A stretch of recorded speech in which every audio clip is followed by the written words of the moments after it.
on, guys? My name is Agent Psycho, and I'm gonna try get through this review on the M6A2 really quickly because I am about to head off to class in an hour, and obviously this review isn't gonna go on for an hour. That's ridiculous, but there are a few other things school related that I need to do before I need to go, so we'll just make this quick. So this is going to be chapter number 74 of the Exploding Arsenal series, featuring me, Agent Psycho, aka Toast number 98, and this will feature a review on the M6A2. Lots of you have been anticipating the review series on the M6A2, so here we go. There in fact aren't very many reviews left. Basically, it's just M6A2. And I think it's the M2 Browning, the the P220 TB, the Combat TB, and the M417 family, and we're pretty much done. And and then I'll try heading on over to annex weapons that I haven't gotten to there. So yeah. Other than that, let's get started on the M6A2 review. So, a little bit of background information on the M6A2. It is called the LWRC International M6A2, and let's see, is unlocked at the rank of First Lieutenant 3, and it is the first GP assault rifle that featured an enhanced magazine. What I mean by that is that the M6A2 features a enhanced magazine of 35 rounds per magazine and 105 rounds in reserve. So right off the bat, the M6A2 enjoys a definitive advantage over other assault rifles. But we'll get to that later in a second.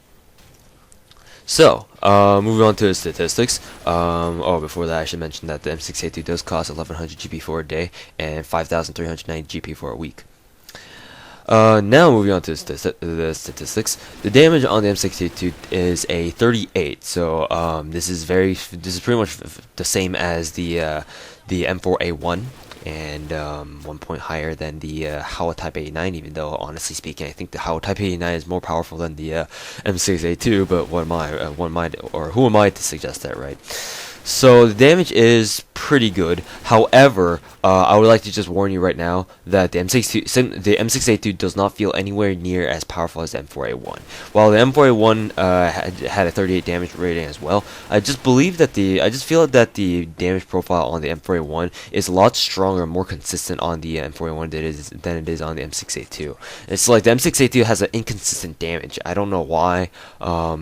I don't know what causes this, but it just feels like the M6A2 just needs more bullets to kill someone than like say an M4A1 does. So I don't know what to make of this. Nonetheless, the damage is the same as the M4A1's from a statistical standpoint, but I don't know if it's really that case. So yeah, just use M6A2 with a grain of salt, knowing that it might not be as powerful as it might seem. Portability on the M6A2 is at a 62, so it's one of the more portable guns out there.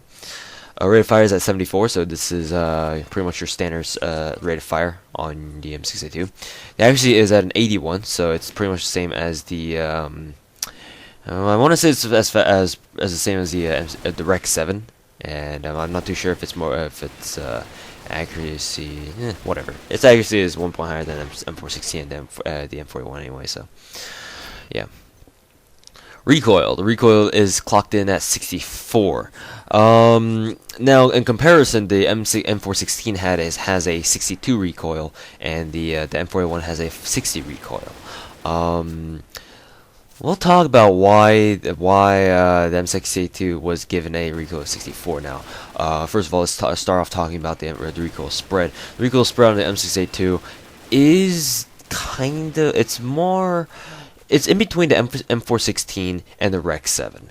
When I did my M416 and my Rec 7 reviews, I mentioned that I like to think of the M4 variants in combat arms as all like together related, and how the M416 and the M4A1 were on the lower recoil side of this recoil spectrum, and while the M6A2 was kind of in the middle, leaning more towards the heavy recoil side, and the Rec 7 was like all the way on the heavy recoil side. If you guys imagine that, or if you guys recall that, the M6A2 is between the M416 and the Rec 7. And I believe that to be the case because the recoil spread, while it isn't as big as the Rec 7's, while it might not enlarge as fast as the the Rec 7s. The M6A2's recoil spread is noticeably worse than the M416, so you need to, consider that, take that into consideration.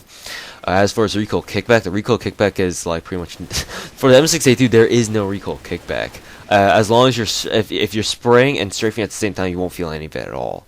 So yeah. That also applies to the in-scope recoil while you're ADSing with like an ACOG sight or ITEC sight.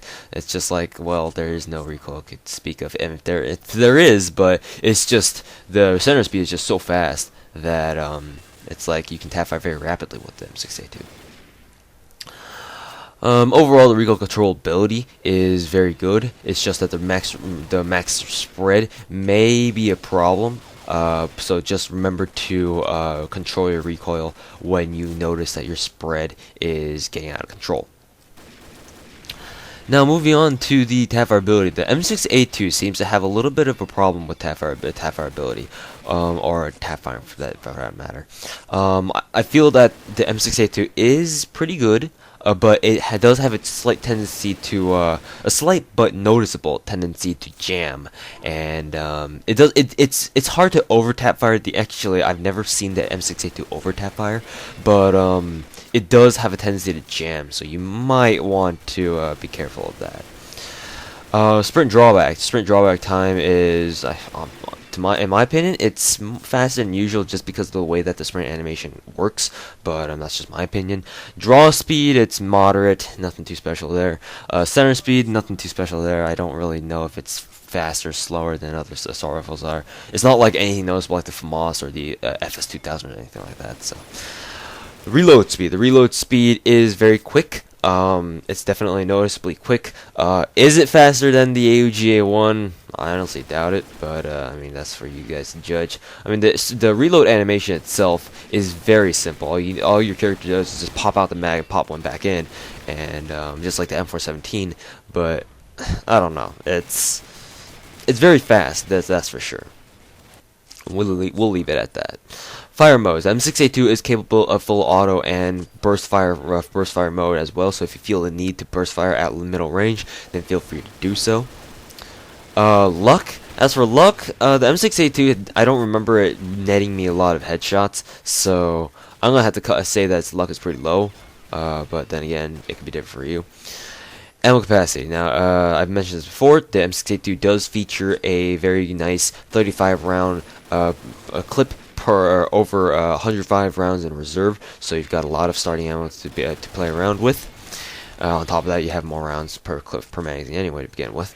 Muzzle noise. Muzzle noise is kind of like a middle frequency kind of bursting noise, so I don't know how you might, it's definitely unique, and you can definitely tell someone's using M6A2 once you know what you're hearing for.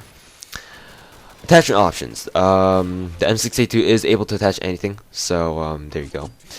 No restrictions whatsoever. Fireteam Worthy. I mean, it is an assault rifle, so I would guess that it is pretty good at a Fireteam. And yeah. As for quarantine, well, it's better than those other assault rifles because it's more portable and it has a larger ammo stock. But I don't really know why you'd bring an assault rifle to quarantine anyway. I mean, pretty much any other submachine gun is better than that. Other than that, let's see, the M6A2 is able to be customized fully. What I recommend is primarily the barrel, and the piston and the barrel, not the trigger, because the trigger, the trigger doesn't really do anything for you. I haven't really noticed any major changes in rate of fire when I customized mine, but I did notice that it did take like 1 or 2 shots less to kill people when I had the barrel level 3 customization on, and the accuracy customization seemed to help out my Tapfire a bit. I think it reduced the chance of the M6A2 jamming, so it does help out your Tapfire ability a little bit. Then again, don't take my word for it because that's just what I feel happened. Sorry, something's on my glasses.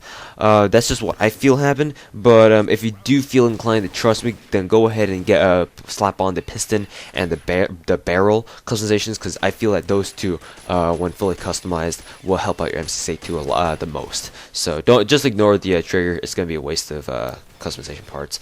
And yeah. Just concentrate on the barrel and the piston. Those two will make a difference. In any case, my frank personal opinions, the M6A2 is definitely one of the better assault rifles out there, just because of the fact that it has enhanced magazine and it's for GP.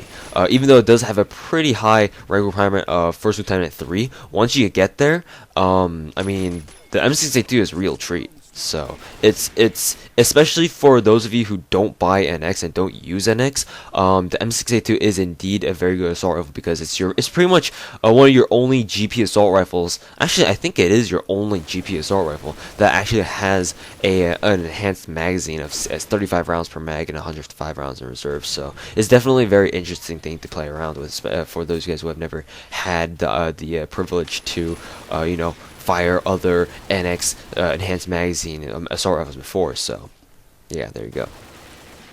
Though the magazine modification isn't necessarily the reason why you should get the M6A2. M6A2 is just a very, very good overall gun. Because of the way it tap fires, it is very good, as with most other M4 variants like the M416 or the M4A1, at picking off heads off the shoulder peakers. So yeah, definitely a very good gun. Lots of ammo and very quick reload. And yeah, that's about it. That'll wrap up the review on the M6A2. It's a very good assault rifle. I highly recommend you guys check it out. And is it worth the price? I think so. It may not give as much bang for the buck as I would hope that it would, but it's definitely, no one can deny that it's a very good assault rifle. So anyways, guys, thank you guys very much for watching. Go check out the M6A2 if you guys haven't already, and I'll see you guys later. You can shoot that.